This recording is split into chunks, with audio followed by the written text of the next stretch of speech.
Good afternoon, everybody. Good to see everybody, and obviously always love coming to Indianapolis. Third year now for me in this role.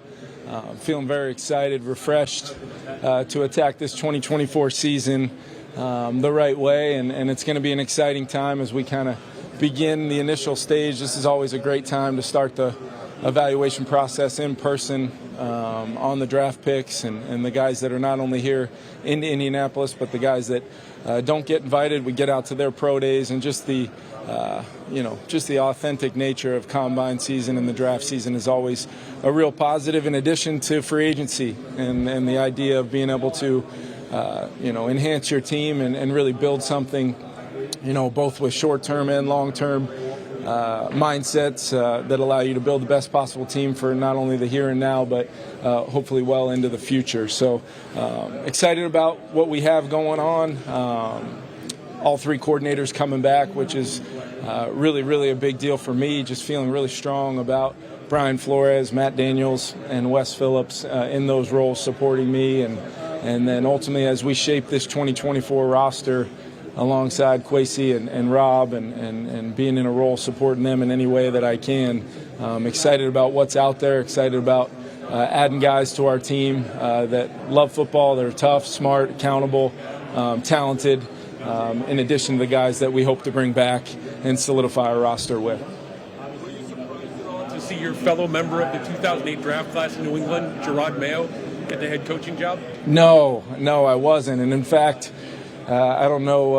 And now that he's officially retired, I think we can start the head coach watch for Matthew Slater now as well. But I've always told those guys my hope was to race them into coaching and get out in front of them as far as I could, because just like they did much superior to me as players, they're probably going to do the same in this capacity as well. Those guys are unbelievable. But I think the world of Gerard, always have. Tried to possibly work with him multiple times over, my coaching journey, just because of the leader he is, what he meant to me as a teammate during that short time. I know he'll do a great job there. Was there ever a moment for you where you looked at him and said, yeah, this guy has what it takes to be able to coach at either the college or the professional level? Yeah, I think I just go back to our rookie years. A lot of times draft classes and rookie classes, the way you go through the rookie development program, the way your schedule is a little different. You're around each other a lot. There tends to be some alphas that kind of set the tone for the whole group, and Gerard was that from day one. He was the first round pick. Didn't take long to see why, from a standpoint of his impact on the field, what a career he had. But I think it's the impact he left, in the walls and in the halls of that building there in New England and Foxborough, that probably made it an easy decision anytime. Maybe the greatest coach in the history of football is moving on. It's never going to be an easy decision, but having Gerard in-house and with his traits and his ability to lead that organization, I was really excited to see him get that opportunity. Were those guys who set the tone for your team? Well, adding him to the staff, what do you expect from him and your time in LA together? What did you learn about him coaching? Yeah, Marcus is a guy, quite honestly, leaving LA.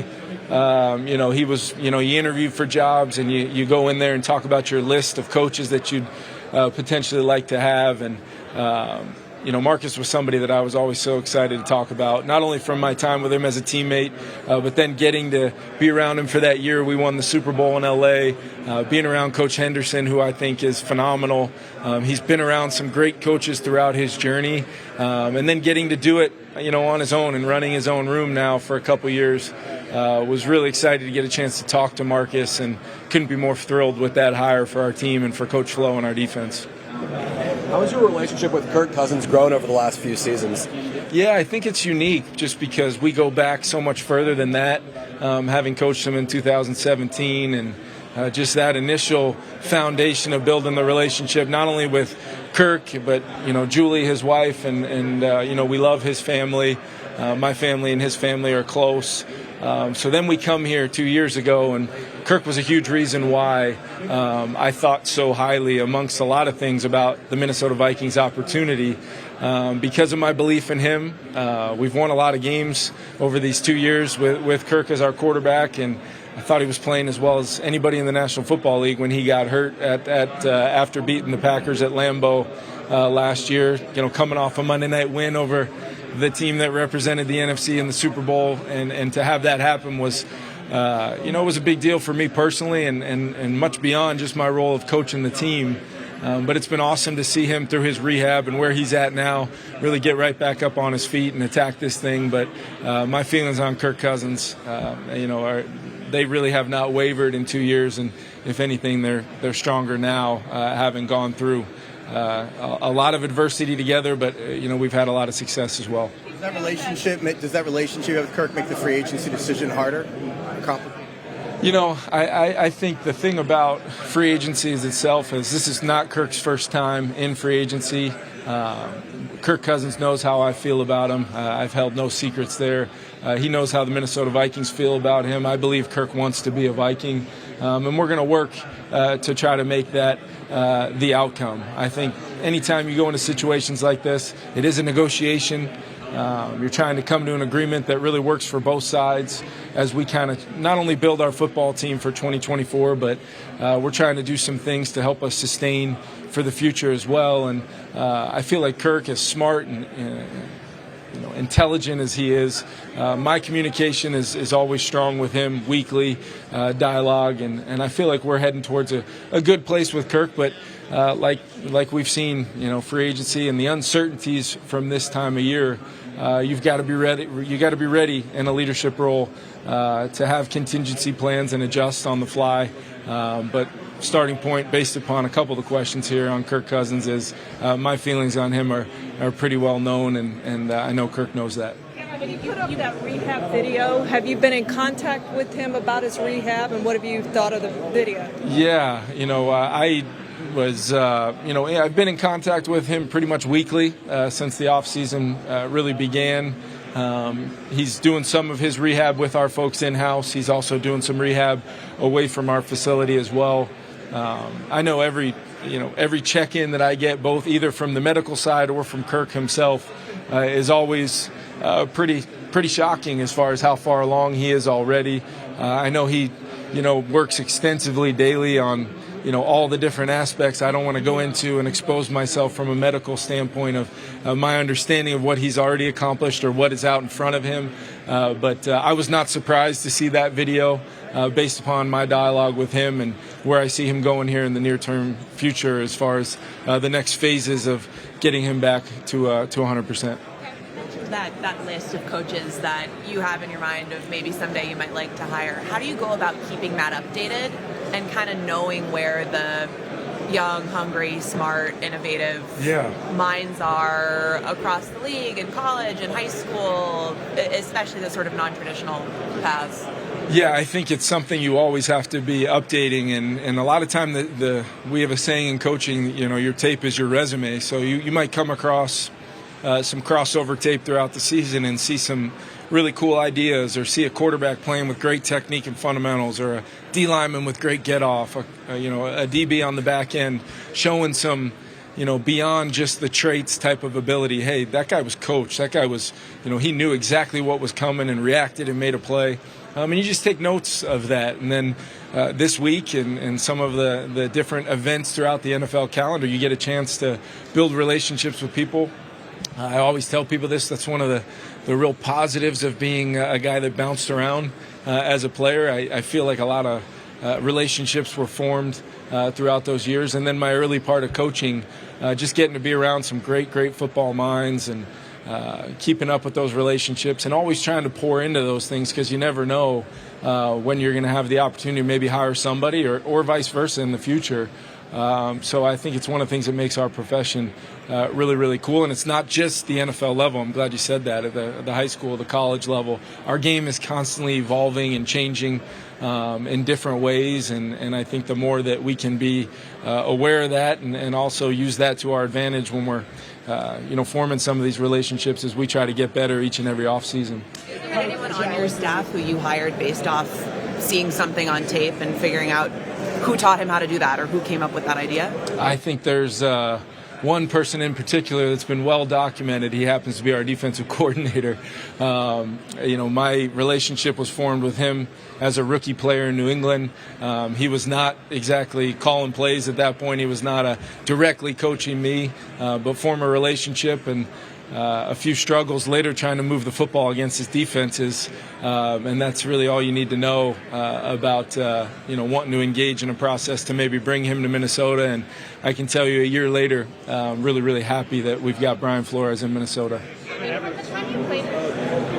Quarterback from college adapt to the NFL game because the concepts are so different, and why do some teams have such success doing it and others don't? Yeah, I think it is a real thing. You turn on the tape and you're seeing certain successful offenses, explosive offenses, teams that are putting up a ton of points, but you're trying to figure out if this play right here, this third down play, does this translate to what we're going to ask him to do in our offense, or other teams are asking themselves the same questions right now.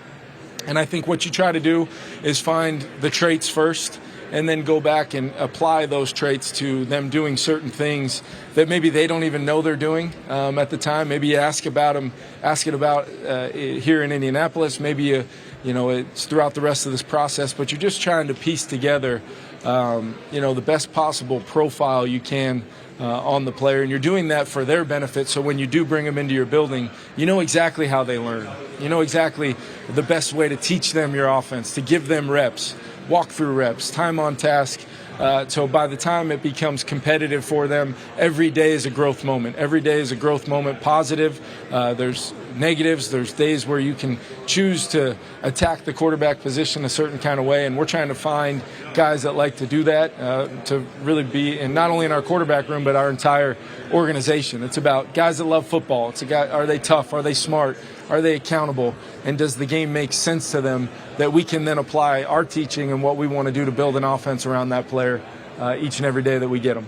About 80% of the quarterbacks here are transfers. How does that figure in your evaluation, and does it matter as much now as it used to? I don't think it does, just because the rules are so much different now. Maybe when I came out, or previous years before the rules are what they are now in college football, you would really want to evaluate that. But I think each individual player now, they need to be kind of evaluated and judged on their own. It's the comparing this guy to this guy based upon their journeys. You got to turn on the tape. You got to see what they are as a player. You got to spend time with them in person. You got to get on the grass with these guys, and you got to make an individual decision. But I do not believe it's fair to really, with where college football has gone.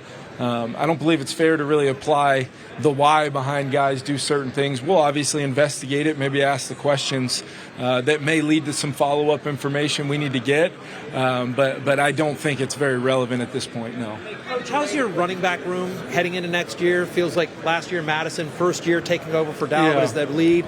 Ty Chandler towards the end of last year seemed to really take over. I'm curious how you view your running back room heading into this season. Yeah, I think the way Ty finished the season was a real positive, and going year 2 into year 3 will be a huge opportunity for him to continue his growth.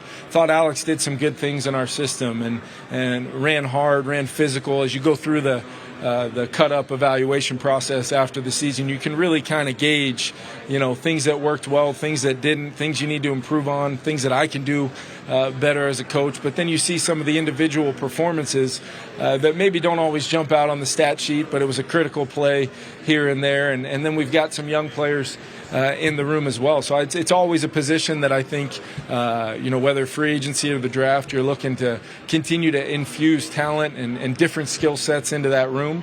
But no, feel good about what those guys were able to do, and more importantly, hopefully what we can build on from there.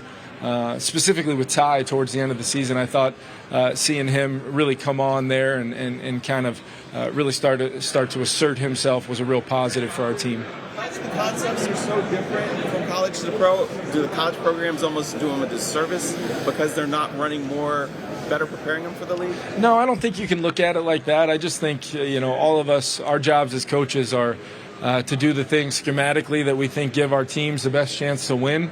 And clearly, with the success that they're having at that level, the ability to move the football at a high rate, score a lot of points, be incredibly explosive, they're doing it the way they should do it, and there's no one way. You really turn on the tape and you see different things by different offenses around college football. But I think the biggest thing is understanding how do you project the physical and the mental makeup of a quarterback into your offense, and then ultimately understanding at the quarterback position, it maybe is the greatest example of your offense needs to be what your players do well, and that can evolve and change.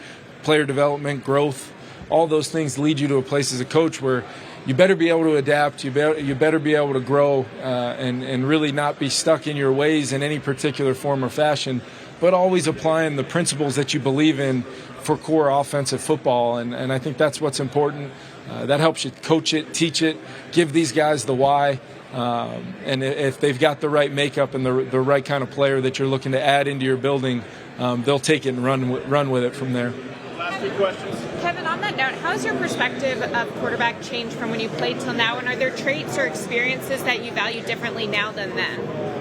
I don't think so. I think, I've always viewed quarterback play as the foundational building blocks are a guy that's accurate, a guy that can process information, and maybe that's where it's a little different, trying to figure out what that ceiling is from that standpoint. But a naturally accurate guy, could walk in here right now and throw the football anywhere they want in this room, and it just makes sense to them when they pick up that football. And then you talk about smart, tough, accountable, like the leadership traits. There's so much that goes into it. I think there's a lot of great examples of guys coming into our league with some of those foundational points and then adding the rest of them to their skill set to become the complete player that they are. So I think it's unique. I think we're always going to want to try to create what's the stencil, what does that look like so it becomes easier to evaluate. I know that's one of the reasons why I love evaluating the quarterback position, because it's unique and it's dynamic and it's your own way of really looking at it, because you've got to be the one to bring them in, believe in them, uplift them, empower them every day, and coach them to reach their ceiling and their potential, because it really is. We're in it with them from day one, and that's how you got to look at it. One job that Shane Steichen did in his first year. I know you might have overlapped a little bit in your career. Yeah, I love Shane. I thought he did a great job. You could just see it, the belief that his team had and what they were doing, overcoming some adversity themselves and being very, very competitive. I've always thought the world of Shane. We go back to our Mountain West days when he was at UNLV and I was at San Diego State, so not necessarily bad blood there, but a good competitive rivalry. But huge fan of Shane and know he's going to do a great job here. I guess about him or the way he goes about play calling, things like that? I just think you look at his history, whether it's going back to his time with Phillip Rivers, with the Chargers, to now, what he's doing in Indianapolis and what he did with the Philadelphia Eagles offense and the success they had. I think what you see is a guy that's a great example of being able to be, moldable and adapt to, what his team does well and what they do best, and really form an offense around that. And I think that's probably not been talked about enough with Shane throughout his career, but now we're getting to see it with him getting a chance to be a head football coach. Thanks, everyone. Thank you, guys.